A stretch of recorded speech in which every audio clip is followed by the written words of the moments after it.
Welcome to episode 4 of trying to complete Bully without fighting a single person. We managed to get this far without a single knockout, so if you haven't seen the previous videos in this series, I really recommend you doing so. The start of today's episode made me realize two things.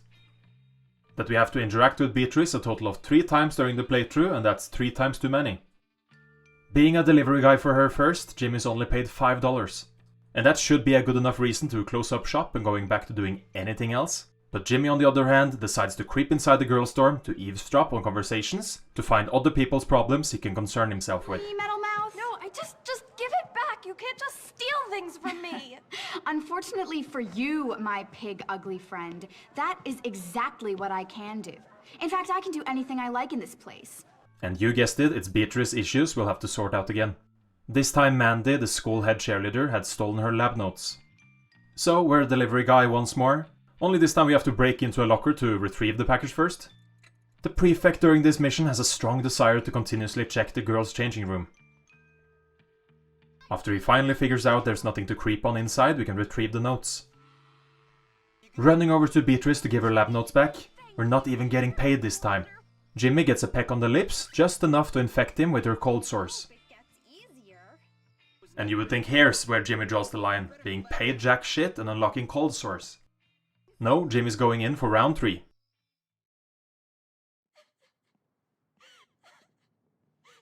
We must have thrown our legs in reverse because we got sent straight back to where we were. Hey, Beatrice, what's wrong? 2 things. Firstly, my cold sores are totally acting up again. Ew, gross. Secondly, Mr. Hattrick saw me writing in my diary during class, and he took it and he locked it in his desk. Not even 5 seconds after losing her lab notes, her diary gets taken from a teacher, and Jimmy's off to retrieve it.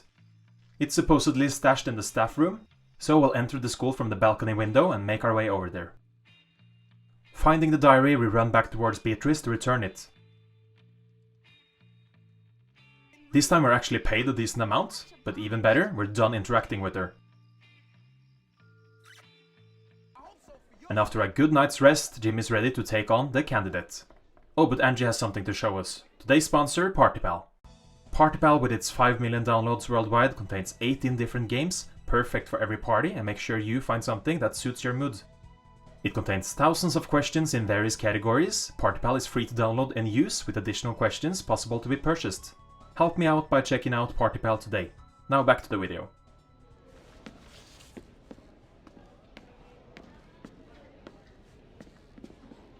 Move, nerd!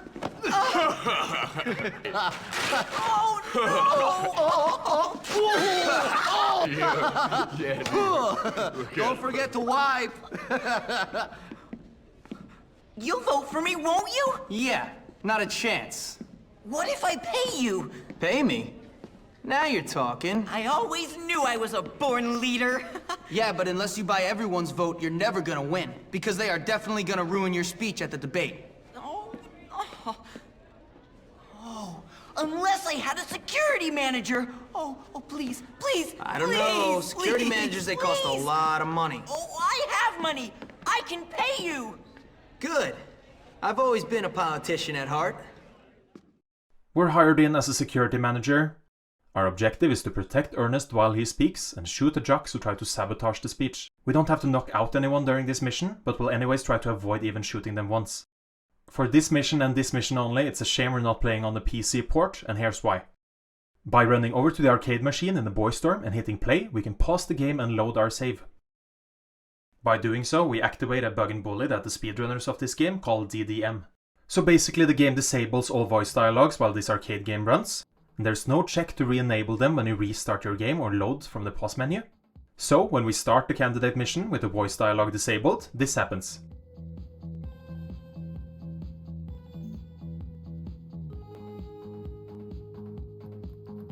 It stays silent for a second and completes the mission. It's basically because the mission tries to run a line of dialogue, and since it doesn't work, the mission script tries the next one. And in the span of a second, this attempt has been done for the whole Ernest speech. But since we're playing on the good old Nintendo Wii, we don't have DDM, and we'll just have to hit the jocks with as little power as possible. I tried several things on the Nintendo Wii, not even worth showing off really. Mission accomplished and with 0 knockouts. We ran over to the boys' dorm and realized we weren't alone in our room. Gary was lying in our bed, and that signifies that it's time for Halloween.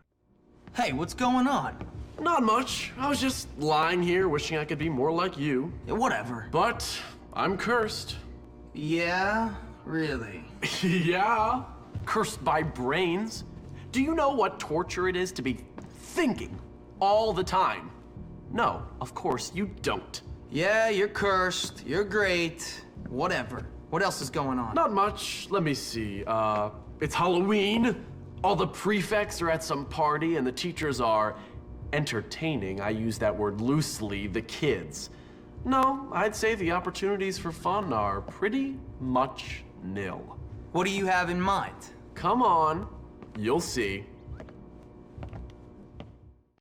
Gary had a great new idea, and I was sure he wouldn't disappoint us.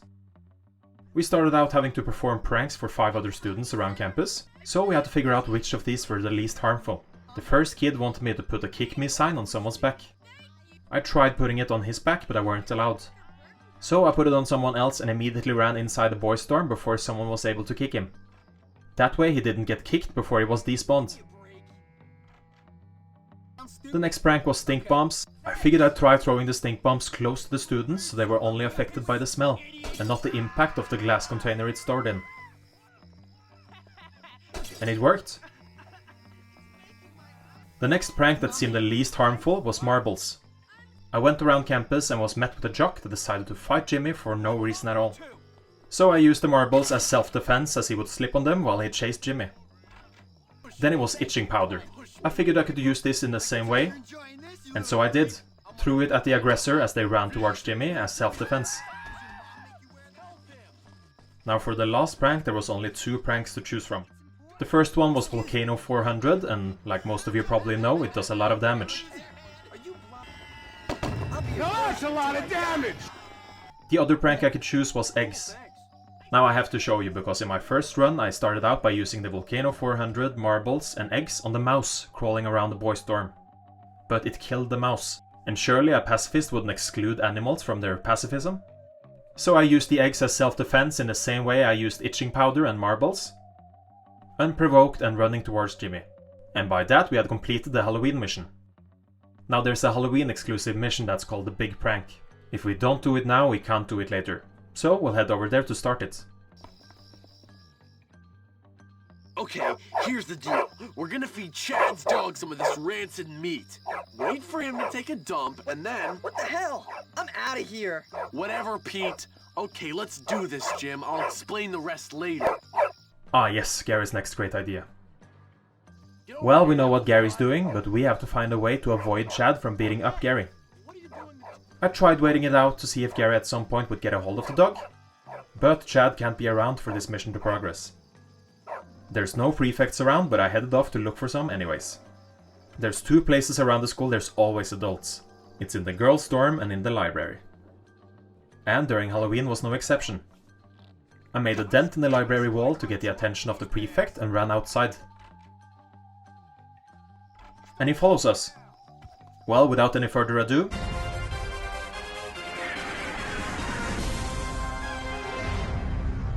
Now the $1 million question is, who will the prefect detain?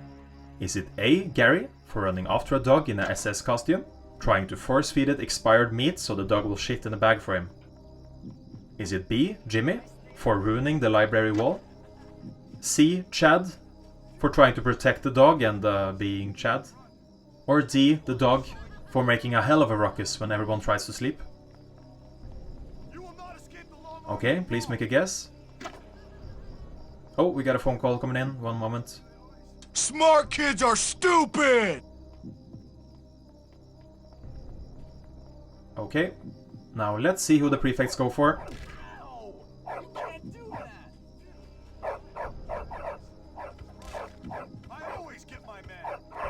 And the correct answer is C, Chad.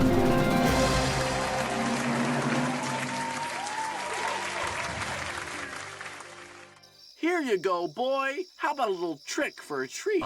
Yum, yum, yum, yum, yum, yum, yum, yum, yum, yum, yum. That's gross.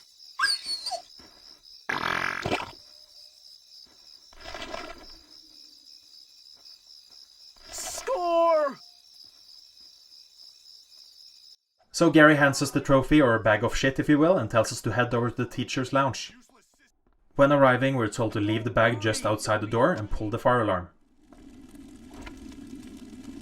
Okay, get ready! What the devil is going on out here?